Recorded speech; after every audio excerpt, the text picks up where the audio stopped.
अस्सलाम वालेकुम व्यूअर्स, क्या हाल चाल है। उम्मीद करती हूँ कि आप सब खैरियत से होंगे, ठीक ठाक होंगे और मज़े में होंगे।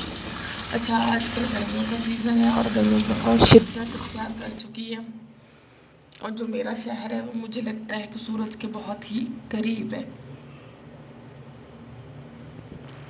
इतनी ज़्यादा गर्मी और इसमें गर्मी को कम करने के लिए आप डिफरेंट ड्रिंक्स बना सकते हैं। उसमें एक फालसे का जूस है जो कि मतलब रिफ़्रेशिंग है, अच्छा है, मज़े का है। तो जो मेरा बेटा है उसको बहुत ज़्यादा पसंद है। तो मैं जो है ना वो सुबह सुबह उठ के नाश्ते में, दोपहर में, मतलब जब उसका दिल करता है वो फरमाइश कर देता है। बहुत सारे लोग जो होते हैं ना बना के उसको बोतल में डाल के फ्रीज़र में डाल रख देते हैं, तो वो मुझे ना उसका टेस्ट अच्छा नहीं लगता कि वो टेस्टलेस सा हो जाता है। मैं उसको फ्रेश ही बना के देती हूँ। अच्छा, जब हम लोग छोटे थे ना तो मेरे अब्बू हमें स्ट्रेन नहीं करने देते होते थे। ये जो फालसे का जूस होता है मतलब तब हमने इसको छिलकों समेत जैसे भी होता था ना इसको वैसे पीना होता था, छानना नहीं होता था। तो इतना वो गाढ़ा होता था इतना, और उसमें पानी की क्वांटिटी भी कम होती थी।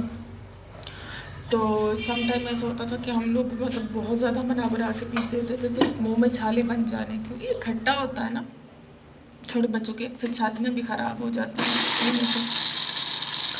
लेकिन आजकल जो है ना थोड़ा मॉडर्न दौर है, उसमें स्ट्रेन करना होता है। तो मैं भी कहती हूँ कि जो उसके छिलके हैं ना उसको उसके साथ ही पीना चाहिए। मैं आज भी वैसे ही पीती हूँ, मैं स्ट्रेन करती हूँ, उसको छानती हूँ। लेकिन वो मैं ना जिसको जैसे पसंद हो अपने बेटे के लिए या घर में किसी दूसरे और मेंबर के लिए बनाना हो तो फिर मैं उसको छान लेती हूँ और मैं ख़ुद वैसे ही पीती हूँ। जो मुझे ना टाइम कंज्यूमिंग बहुत ज़्यादा है, इसका टाइम भी बड़ा ही लगता है छानने में। कोई काफ़ी देर तो खड़े होके तो इसको स्टेन करना पड़ता है चम्मच के साथ, कभी इधर कभी उधर अलतियाँ पलटियाँ मारनी पड़ती हैं उसकी। तो फिर जाके इसके अलावा आप मतलब नींबू पानी बना सकते हैं। वो हम जब छोटे थे तो हमारे नींबू का दरख्त होता होता था। तो देसी नींबू, आजकल तो कागजी नींबू है ना, देसी नींबू जो होता है ना उसके छिलके मोटे होते हैं और उसका जूस भी ज़्यादा होता है। तो हम लोगों ने वो तोड़ के ले आना, घर में जूस बना लेना उसका। अच्छा, पहले ज़माने में ना जब मेहमान आते थे तो कोल्ड ड्रिंक भी नहीं दी जाती थी। ये होता था नींबू पानी बना लिया, दूध बना लिया, इस तरह की चीज़ें, क्योंकि घरों के दूध होते थे हर चीज़। ये मैं स्पेशली देहात में रहने वालों की बात कर रही हूँ, सिटी का मुझे आइडिया नहीं है। तो हम लोग तो इसी तरह करते होते थे। बाद में कोल्ड ड्रिंक आई, उसने बेड़ा गर्क किया। अब अक्सर जो मेहमान होते हैं ना वो बेचारे वो कोल्ड ड्रिंक नहीं पीते, लेकिन शर्मा शर्माई में पी जाते हैं कि अब क्या इनकार करें। चले जी, ये फालसे का जूस बन गया, अपने बेटे को भी दे रही हूँ और कुछ जो बच जाएगा वो रख दूँगी उसके लिए।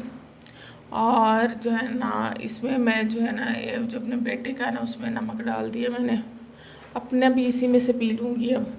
तो थोड़ा सा उसमें मैंने अपने में नमक नहीं डाला क्योंकि मुझे बीपी का इशू है, तो उसमें मैं नमक नहीं डालूँगी।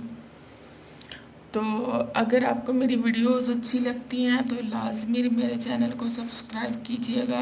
वीडियो अच्छी लगती है तो लाइक कीजिएगा, कमेंट करके बताया करें कि आपको मेरी वीडियोस कैसी लगती हैं। अपनी राय का इजहार किया करें ताकि मैं मज़ीद आप लोगों के लिए इस तरह की अच्छी अच्छी वीडियोस लेके आती रहूँ।